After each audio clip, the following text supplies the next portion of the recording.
Hello, everyone. Welcome to our presentation of information campaign. Our topic is identity leadership, promoting employee well-being and resilience.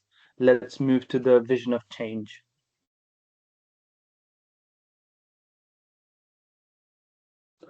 So our vision of change is divided in three parts. First is why this matters.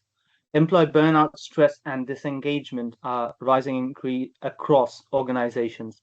Without strong leadership that fosters belonging and psychological support, employee well-being and resilience continue to decline. Why this change is necessary. Traditional leadership approaches often prioritize performance over people. When leaders fail to create shared identity and supportive environments, employees experience isolation, emotional exhaustion, and reduced motivation. The third, the benefit of getting it right. By developing identity based and well being oriented leadership, organizations can reduce burnout and emotional exhaustion, strengthen team cohesion and belonging, build long form of resilience and sustainable performance. And if we move to the next slide, then I'll present our first workplace issue, which is high employee burnout due to weak team identification. One One major workplace issue today is high employee burnout caused by weak team identification. Many people feel disconnected from their team. They don't feel like they truly belong. And when people feel isolated, emotional exhaustion begins. Van Dyck and colleagues show that leadership plays a direct role in this. Their research explains that when leaders build a strong shared of sense of we, employees identify more strongly with their team.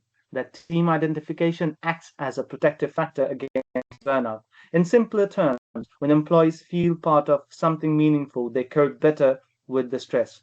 So, how do we resolve that issue? According to this article, leaders must actively create shared identity. They need to speak in terms of us, represent the group's value, and make employees feel included in a collective purpose. Strengthening team identification reduces burnout and builds resilience. And I'll pass the floor to my next change agent, Mr. Bilal Tariq.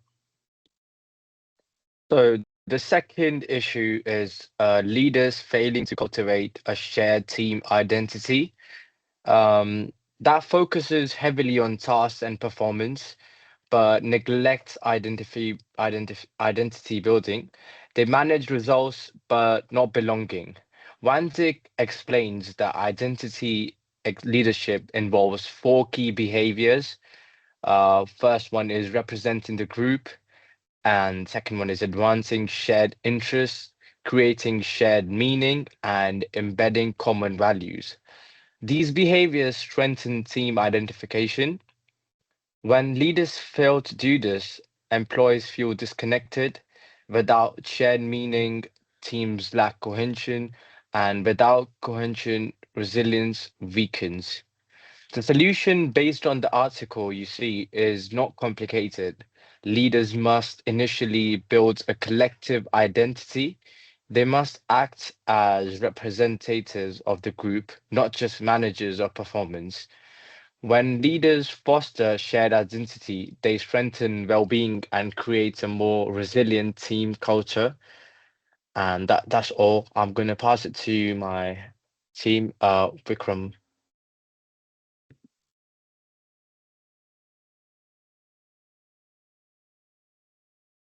All right, so now we'll talk about our third issue that is leadership behavior that negatively impact employee well-being.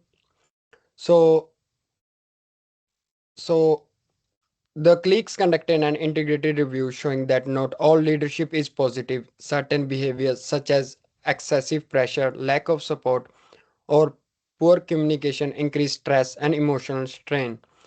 Leadership style directly affects psychological well being. So, this means that leaders may contribute to burnout without realizing it. The article highlights that leadership behavior shapes how employees experience work. When leadership is unsupportive or overly demanding, stress increases and well being declines. To resolve this issue, leaders must become more aware of how their behaviors impact employees. By avoiding destructive patterns and reducing unnecessary pressure, organization can protect and prevent mental health well-being and prevent burnout.